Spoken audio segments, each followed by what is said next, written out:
The origins in the cold steppes of Mongolia. Around the year 1162, a boy named Temujin was born to a noble but struggling clan. His father was poisoned by a rival tribe when Temujin was still a child. His family was cast out, left to starve in the harsh wilderness. But Temujin had a will stronger than steel and a mind sharper than a blade. As a teenager, he began to gather loyal followers. He didn't rise through inherited power. He earned every ally through courage, generosity, and a brutal sense of justice. By his late 20s, he had united many of the nomadic Mongol tribes who had been feuding for centuries. In 1206, Temujin was proclaimed Genghis Khan, meaning universal ruler.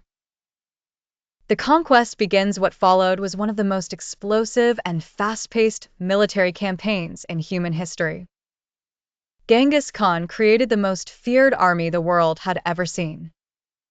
It wasn't the size of the Mongol army that made it powerful, but their speed, discipline, intelligence gathering, and psychological warfare.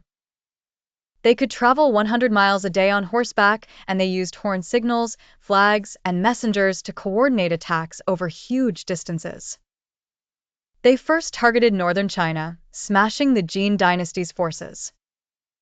Genghis then turned west and invaded the Khwarezmian Empire, in today's Iran, Turkmenistan, Uzbekistan.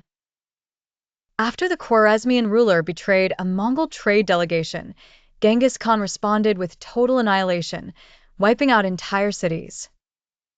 Empire without borders. By the time Genghis Khan died in 1227, his empire stretched from the Pacific Ocean to the Caspian Sea. But his death didn't stop the Mongols. His sons and grandsons carried on the expansion. Ogedai Khan invaded Eastern Europe and reached the gates of Vienna. Kublai Khan, his grandson, became Emperor of China and founded the Yuan dynasty. The Mongols conquered the Islamic Caliphate in Baghdad in 1258, ending the golden age of the Abbasids. Governance and legacy. Though feared as ruthless warriors, the Mongols brought order, trade, and communication to a vast region. They protected the Silk Road, allowing merchants and travelers, like Marco Polo, to move safely across Eurasia. They created a postal system, promoted religious tolerance, and established laws across the empire. Yet their methods were terrifying. If a city surrendered, it was often spared. If it resisted, it could be wiped off the map. The fall. Eventually, the empire grew too large to manage.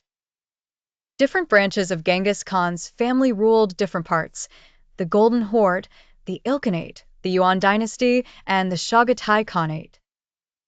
Internal struggles, rebellions, and disease, like the Black Death, which traveled along Mongol trade routes, contributed to the empire's slow collapse. But Genghis Khan's legacy endured. Today, he's remembered as a military genius, a unifier of nomads, a bringer of terror, and one of the most influential humans in history.